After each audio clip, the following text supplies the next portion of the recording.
இடம் போனாலும் மரியாதை கிடையாது. கஷ்டப்பட நினைச்சாலும் கிடைக்கலையே வேலை வெட்டி. அதனால பொழைக்கிறங்க கடற்கடையா கைய தட்டி.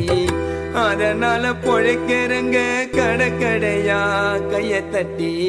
சொல்லட்டா இன்னமோ சொல்லட்டா, ஆண் பிள்ளையா பிறந்தோமே நாங்க அத மறந்தோமே. ஆண் பிள்ளையா பிறந்தோமே நாங்க அத மறந்தோமே. தெய்வம் தந்த சோதனையா மாறிட்டோமே திருநங்கையா. சொல்லட்டா கதைய சொல்லட்டா, ஆண் பிள்ளையா பிறந்தோமே நாங்க அத